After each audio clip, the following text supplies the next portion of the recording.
राज्याचं सोडा, जर देशाचा विचार केला तर उद्धव ठाकरेंवर जेवढे राजकीय आघात झालेत तेवढे कदाचितच दुसऱ्या कुणा नेत्यावर झाले असते।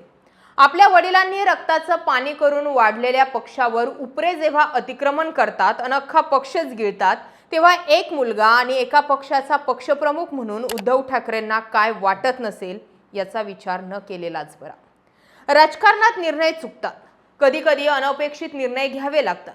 राजकारणात वैचारिक विरोधक असतातच, परंतु ज्यावेळी त्याला खुनशीपणा प्राप्त होतो तेव्हा ते सुडाचं राजकारण ठरतं। केंद्राची असो वा राज्याची, अख्खी सरकारी यंत्रणा उद्धव ठाकरेंच्या विरोधात उभी आहे। उद्धव ठाकरे विरुद्ध सर्व अशा एकंदर राजकीय सामना सध्या रंगला। उद्धव ठाकरे जरी सध्या एकाकी वाटत असले तरी, कितीही नाही म्हटलं तरी रस्त्यावरचा कार्यकर्ता अजूनही ठाकरे या नावासोबत जोडला गेला आहे। उद्धव ठाकरेंकडे भले बाळासाहेबांसारखा आक्रमक बाणा नसेल, त्यांच्यासारखं वक्तृत्व नसेल, परंतु एक नक्की आहे की उद्धव ठाकरेंकडे जो सात्विकपणा आहे तोच त्यांना या सुडानं बरबटलेल्या राजकारणापासून वेगळं ठरवतो।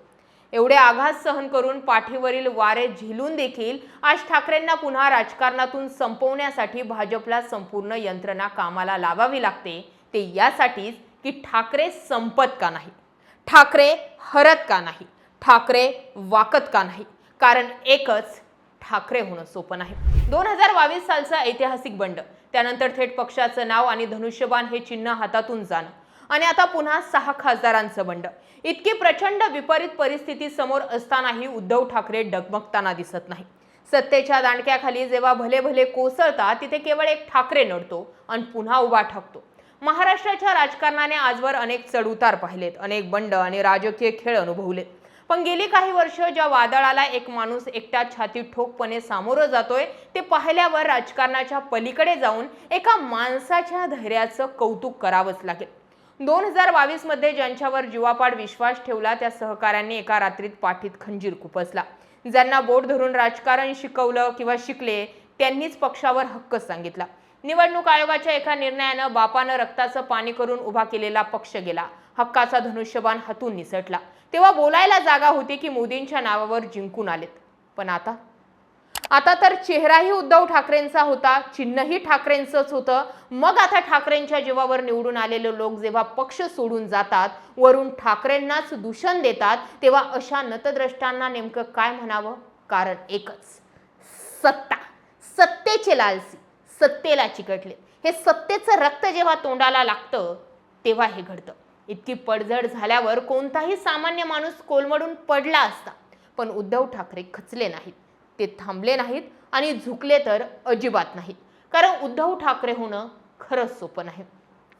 पश्चिम बंगालमध्ये पाहिलं, सत्ता हातून गेली तरी ममतांनी मुख्यमंत्री पदाचा राजीनामा देण्याला विरोध केला।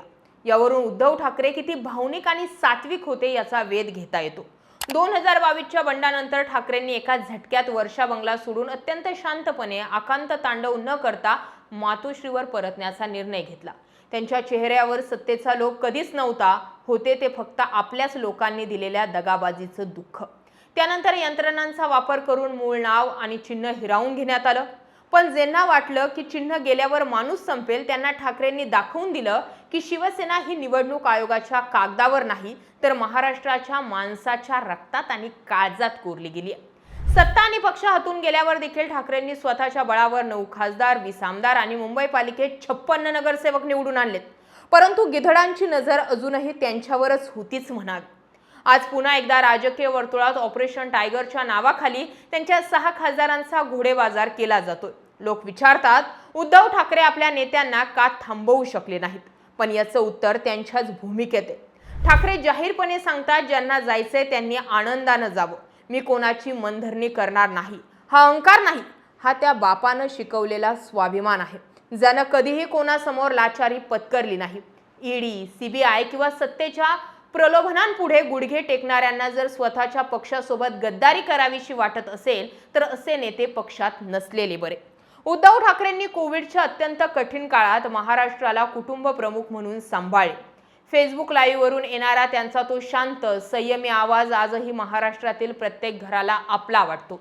राजकारणात क्रूरता, आक्रस्ताळपणा आणि पैशांचा माज यालाच जेव्हा ताकद मानली जाते, अशा काळातही उद्धव ठाकरेंनी आपला सुसंस्कृतपणा आणि भाषेचा दर्जा कधीही सोडला नाही.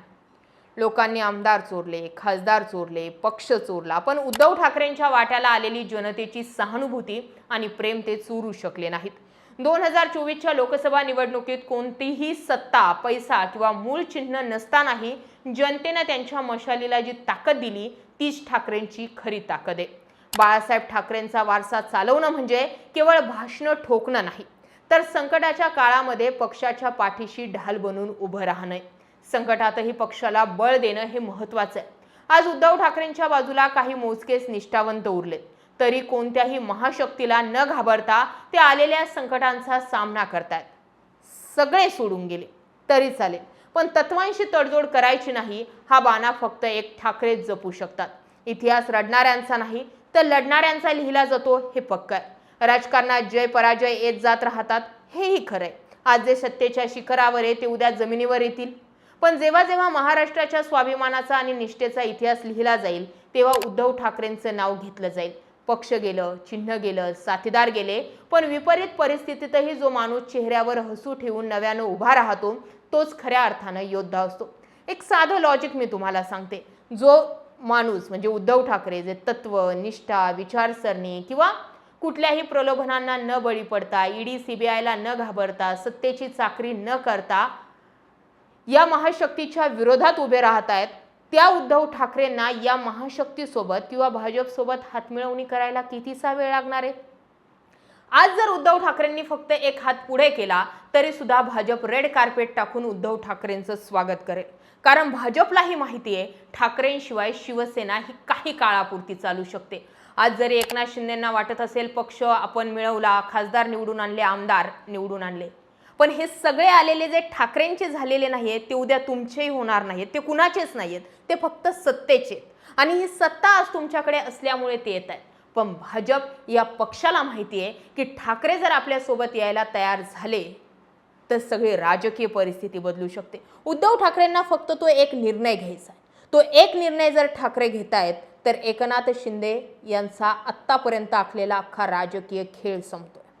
ठाकरे तसा निर्णय घेतील? कधीपर्यंत तत्व आणि निष्ठांना धरून बसणारे? निर्णय घ्या, सत्तेत तुम्हीही सहभागी व्हा आणि त्यानंतर काय घडतंय हे बघा, असा म्हणणारा सुद्धा आता एक गट तयार झालाय. तुम्हाला काय वाटतंय? कधीपर्यंत ठाकरेंनी एकट्याने झुलत बसायचंय? ज्या शरद पवार अजित पवारांचा पक्ष फुटला होता ते शरद पवार अजित पवारही एक झाले होते. ठाकरेच का धरून बसलेत? हे राजकारण आहे, हे घरातील कुटुंबातील वाद नाही आहेत. रुसलो फुगलो, इथे प्रॅक्टिकल खेळावं लागतं. त्यामुळे तुम्हाला वाटतं की ठाकरेंनी भाजपसोबत झालं गेलं ते सोडून पुन्हा हात मिळवला पाहिजे, की एकला चलोऱ्याच्याच नारावर खेळलं पाहिजे? कमेंटमध्ये जरूर व्यक्त व्हा. जय महाराष्ट्र.